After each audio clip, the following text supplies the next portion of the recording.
Sébastien, tout à l'heure, tu disais que tu avais annoncé la liste par conférence de presse. Est-ce que tu as conscience que cette liste, évidemment, est importante puisque c'est la dernière avant le mondial? Est-ce qu'elle est difficile à mettre en place ou est-ce que tu l'avais en tête depuis un certain temps, comme tu disais tout à l'heure, avec à peu près 15 joueurs en tête sûrs pour le coup dans ta liste? Comment tu l'as travaillé cette liste du mois de mars? Alors, pour les 15 joueurs, je parlais de nos adversaires et notamment de Oui, bien l'Écosse. sûr. Mais voilà, le noyau dur de ton équipe. Oui, après, on attend toujours le dernier week-end. Même là, je ne suis pas tranquille. J'ai donné une liste, mais il va y avoir encore des matchs ce week-end. Les joueurs arrivent lundi, donc il peut encore se passer des choses. La particularité sur cette liste, à la Coupe du Monde, j'aurai le droit à 26 éléments. Là, nous sommes à 25. Je pense que c'était la dernière fenêtre pour voir quelques garçons que je n'ai pas eu encore entre les mains. Je prends le cas de Dedens Pierre, un des défenseurs qui performe en USL depuis quelque temps. Woodanski, un joueur local qui sort du lot, que j'avais déjà voulu avoir depuis 2 ans, qui était le joueur principal de l'équipe Espoir et que je n'ai pas encore pu avoir faute de visa pour lui. Je trouvais que c'était le moment idéal pour ça. Alors évidemment, ils prennent la place d'autres éléments, mais que je connais par cœur, qui sont avec moi depuis 2 ans. Donc ça ne condamne en rien leur possibilité d'intégrer la liste finale pour la Coupe du Monde. Et il restera, à l'issue de ce rassemblement, encore 2 mois et demi. Beaucoup de choses peuvent se passer. Voilà, il faut faire en sorte que rien ne soit figé, mais on est en éveil et on va encore essayer de travailler les associations des uns et des autres, voir si les garçons peuvent s'intégrer. Particularité aussi sur le continent américain, ils sont juste en reprise, il y a eu très peu de journées. J'ai par exemple Fafa Picault qui était un de mes éléments réguliers dans la sélection. Il a à peine joué un quart d'heure le week-end dernier à Atlanta. Je le connais par cœur, je trouvais que c'était mieux qu'il prenne ses repères au sein de son club et puis on verra ce qui se passe dans les 2 mois et demi à venir, voir s'il intègre la liste finale, par exemple. Sébastien, on a fait un petit calcul tout à l'heure avec les gars sur les 25 joueurs que tu as emmenés, justement. On regardait le rapport par rapport aux joueurs qui sont nés en Haïti et ceux donc, qui sont nés à l'étranger. On est sur du 60% de joueurs à l'extérieur, 40% de joueurs nés en Haïti. Donc c'est très proche. Est-ce que c'est important pour toi aussi d'avoir ce mélange entre joueurs qui sont nés en Haïti et des joueurs qui sont nés à l'étranger et qui sont binationaux? Ah, évidemment. Je pense que s'il y avait une tendance trop élevée d'un côté ou de l'autre d'ailleurs, il y aurait une problématique. Je pense que souvent les binationaux rompus aux joutes européennes, par exemple, amènent aussi une certaine expérience, une certaine culture tactique qui, dans certains matchs à enjeux forts, peuvent être intéressants. Les joueurs ayant grandi en Haïti ou passé par Haïti ou mis un jour un pied en Haïti ramènent la culture haïtienne qui est très prégnante et qui est un goût du patriotisme sur lequel je m'appuie aussi pour essayer de décupler nos forces et je pense que si on est à la Coupe du Monde il y a aussi un peu de ça. Voilà, les garçons sont très fiers de leur drapeau, peut-être plus que c'est ma 10e sélection, plus que dans d'autres sélections que j'ai pu mener. Et on vous conseille d'ailleurs le maillot de la sélection d'Haïti, il est absolument magnifique. On en avait parlé avec Romain Genevois et Alexandre Delal d'ailleurs dans le podcast After Coupe du Monde spécial Haïti pour vous présenter la sélection haïtienne avant le mondial. C'est à retrouver évidemment en téléchargement. Pour parler logistique, Sébastien, ton quotidien, c'est aussi le choix d'un camp de base. On en parle souvent avant une grande compétition internationale. Est-ce que ça y est, Haïti a son camp de base aux États-Unis? Est-ce que vous savez où est-ce que vous allez vous établir avant d'affronter l'Écosse, le Brésil et le Maroc? Alors normalement, nous devrions être basés durant la compétition à Atlantic City. Voilà, c'est la tendance des derniers jours. La différence peut-être par rapport à des nations comme la France qui peut se permettre de choisir son camp de base hors ceux proposés par la FIFA, parce que les moyens financiers ne sont pas les mêmes. Nous, évidemment, on est soumis aux propositions de la FIFA et voilà. Donc, a priori, ce sera Atlantic City. Et certainement que le début de ma préparation, on est encore en discussion. Tout va dépendre des matchs amicaux.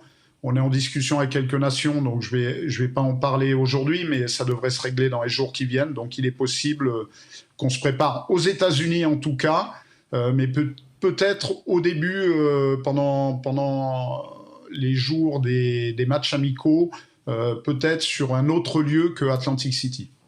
C'est à confirmer dans les jours qui viennent. D'accord. Et par rapport à Atlantic City, le camp de base potentiel, du coup, qu'est-ce qui te plaît dans ce camp de base? Qu'est-ce qui est important pour toi dans ce camp de base, ou en tout cas dans le camp de base que vous aurez pour préparer cette Coupe du Monde et la vivre du mieux possible? Alors, attention, là, les standings internationaux dédiés à une Coupe du Monde sont de toute manière bons. Donc, ça sera très bon. Au niveau de l'accueil, j'ai aucun souci là-dessus. Pour moi, la principale problématique, où que ce soit quand on va à Toronto, là par exemple dans quelques jours, c'est d'avoir un terrain à proximité de l'hôtel, de manière à ce que, au niveau logistique, au niveau des transports, on passe de moins de temps possible dans les transports. Même si de temps en temps c'est bien pour couper les journées, mais pas au-delà d'une vingtaine de minutes, parce que après c'est du temps de prise sur la préparation invisible et notamment tous les aspects de récupération. Voilà, donc à partir du moment où il y a un terrain de qualité à proximité, on aura après tous les outils nécessaires. On n'aura pas d'excuses en tout cas à ce niveau-là. Sébastien, tu parlais de moyens financiers, évidemment incomparables avec l'équipe de France qui a choisi le Four Seasons carrément à Boston pour se préparer. En termes de, toi tu le disais, c'est ta 10e sélection. Est-ce que tu as été convaincu? J'imagine que c'est pas l'argent qui t'a convaincu d'aller en Haïti. Est-ce qu'on est bien payé quand on est sélectionneur d'Haïti, par exemple? Et puis, est-ce que vous avez d'ailleurs eu une prime de qualification à la Coupe du Monde? Les Français y ont eu droit, par exemple.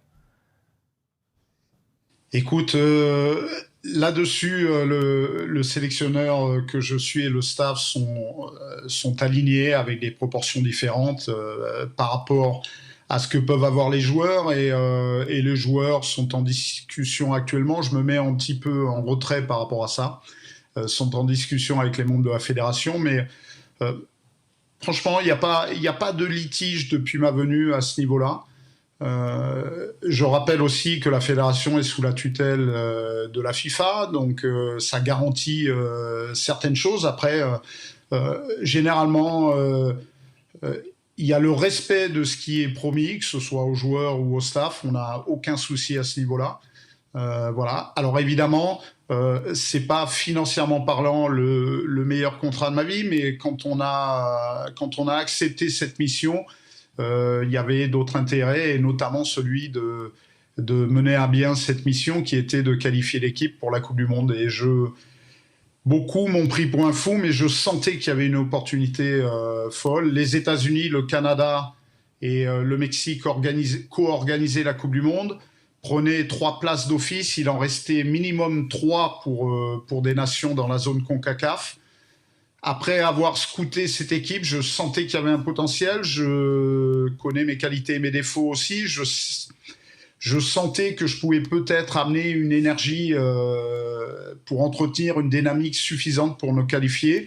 Je pense que ça a bien matché entre tous. Et voilà, aujourd'hui on y est, après 52 ans d'absence. Donc l'intérêt principal de cette mission et de ce contrat a été de pouvoir aller en Coupe du Monde et de réussir un joli coup sportif, on va dire. On voit d'ailleurs le deuxième tour et le troisième tour, donc deuxième du groupe C, donc au deuxième tour derrière Curaçao, et ensuite au troisième tour, vous avez devancé des nations quand même comme Honduras et le Costa Rica qui ont déjà participé à des Coupes du Monde. Ouais, juste Sébastien, tu as été nommé le 8 mars 2024, ton contrat dure combien de temps? Est-ce qu'il y a des possibilités de prolonger suivant les résultats que vous allez faire à la Coupe du Monde? Alors j'avais un contrat qui stipulait qu'en cas de qualification à la Coupe du Monde, il était automatiquement prolongé jusqu'à la Coupe du Monde. Donc voilà, le contrat est en cours. Maintenant, ça veut tout dire et rien dire dans notre milieu actuellement.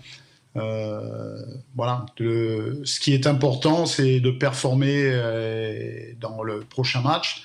Et mes prochains matchs sont les 2 qui arrivent sur les dates FIFA du mois de mars. Canada et Tunisie et Islande. Voilà, la Tunisie et l'Islande, ouais. Ça se passe à Toronto et il y aura d'ailleurs du monde, il y aura des supporters. Alors, allons-y, on part de la qualification d'Haïti. Lolo, déjà, Haïti dans le foot mondial, ça représente quoi ? Haïti, c'est vrai que ça parle peut-être pas à grand monde, mais pourtant, Sébastien l'évoquait, il y a un passif en Coupe du Monde déjà en 74. Haïti faisait partie de cette compétition avec déjà un groupe très très compliqué à l'époque, mais c'est vrai que Pologne, Italie et Argentine, je crois. Ouais. C'était un peu à chaque participation, tu prends le gratin. Hein. C'est pas facile, mais effectivement, c'est une équipe qui comptait notamment dans les années 70 et qui a réussi justement pendant cette phase qualificative à devancer. Tu le disais, Jay, des mastodontes quand même de la région comme le Costa Rica et Honduras. C'est ce que je voulais demander à Sébastien. Quel est du coup ton plus beau souvenir de ce parcours qui est quand même assez dingue et qui a permis de ramener les Grenadiers en Coupe du Monde 52 ans après? Évidemment, les secondes qui ont suivi la qualification, ça a été une décharge émotionnelle énorme puisqu'on avait quasi rempli notre mission, on avait remporté le dernier match, mais on était aussi soumis aux résultats de Honduras-Costa Rica. Non, c'était Costa Rica-Honduras. Voilà, et il y avait un petit décalage. Il y avait eu une expulsion, je crois, pour le Costa Rica. Donc, il fallait qu'ils tiennent quelques secondes. Nous, on avait fini, on était au milieu du terrain en attente. Donc, effectivement, la délivrance, au moment où on apprend que ça y est, on ne sera même pas barragiste, mais qualifié d'office en tant que leader de la poule, c'était un grand moment de satisfaction parce que, comme je le disais précédemment, beaucoup m'ont pris pour un fou quand j'ai accepté cette mission, même dans mon entourage. Mon staff a accepté de venir par fidélité. Je pense qu'il croit aussi en moi, mais n'était pas persuadé qu'on allait réussir notre coup. Donc aussi par rapport à eux, content. Et puis in fine avec les joueurs, il y a toujours un lien affectif qui s'installe avec eux. En tout cas, c'est ce que j'essaye d'installer et de les sentir récompensés, si fiers. Et un 18 novembre, qui est l'équivalent du 14 juillet pour nous, pour Haïti, avec peut-être une dominante encore plus forte dans le sens où c'est une date qui correspond à leur indépendance. Voilà, donc ça évoquait beaucoup de choses ce jour-là. Donc c'était une grande fierté d'avoir été le meneur de troupe en fait de cette aventure.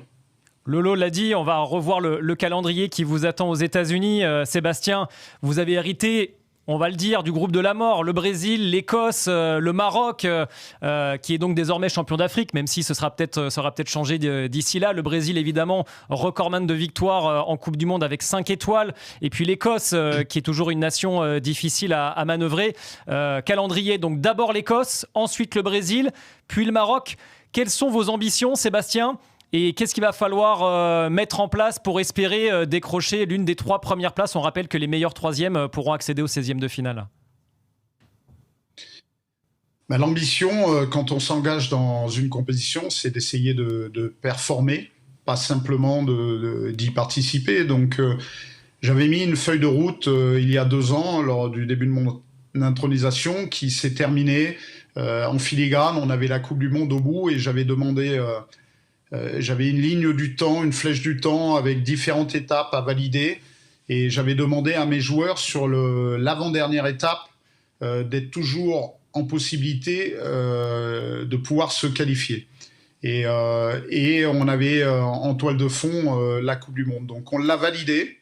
Donc maintenant, on a construit une autre feuille de route qui nous mène jusqu'au 16e de finale de la Coupe du Monde.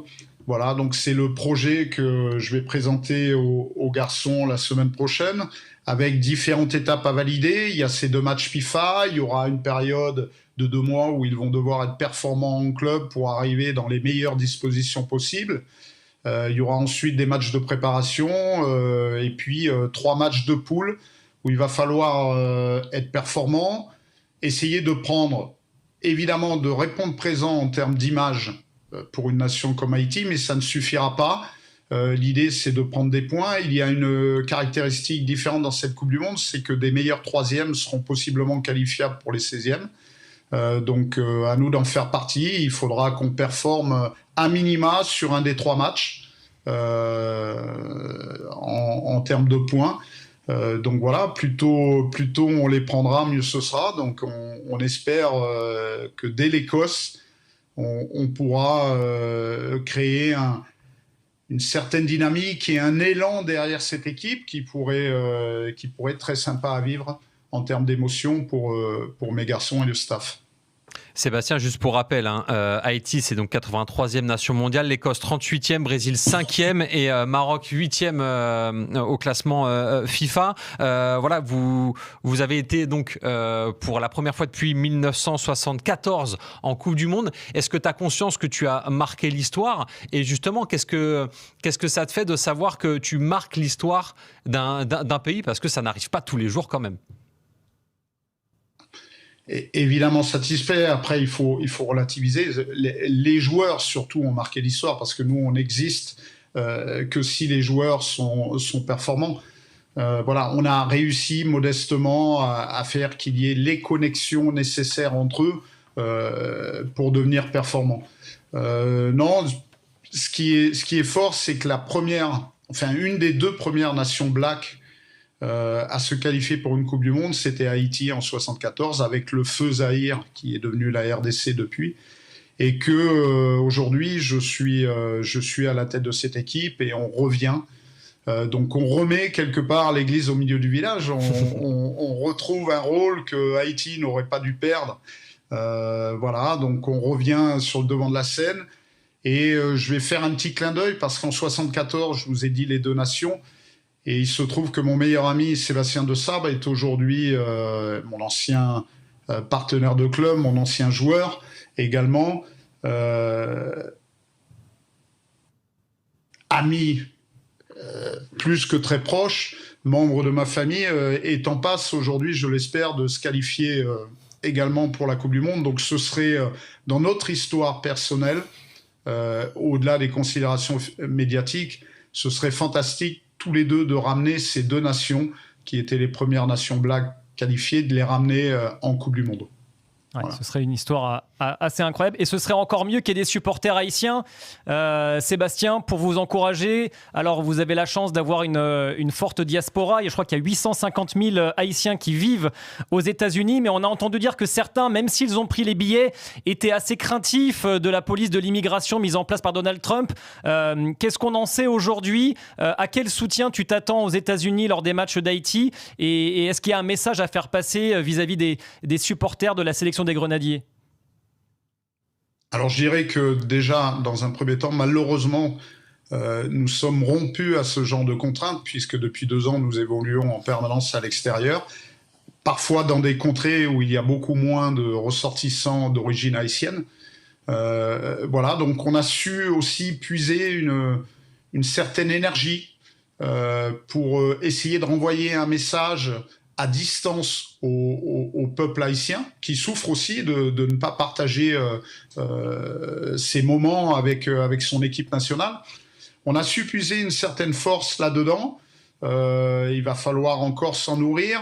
Après, j'espère que, justement, de par notre performance, le cœur qu'on y met, j'espère déclencher, que l'on déclenche un certain élan autour de l'équipe nationale, de manière à ce que amener les supporters vers nous. Alors évidemment, la diaspora d'origine haïtienne vivant aux États-Unis.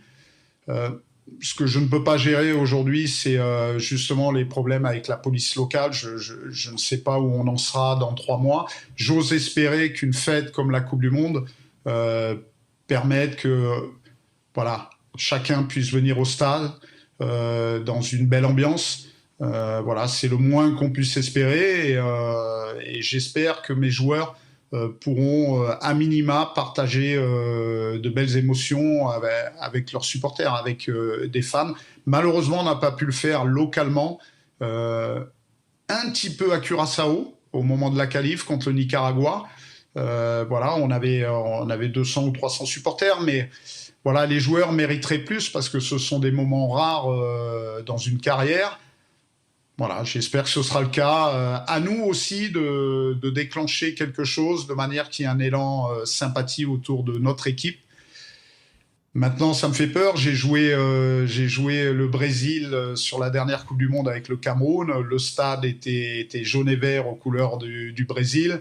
Même parfois, j'ai peur que les quelques supporters haïtiens deviennent supporters brésiliens, puisqu'il y a quand même un amour du Brésil au sein d'Haïti. Voilà, ça va être à nous de se servir de ça pour avoir encore un peu plus de force dans nos joutes.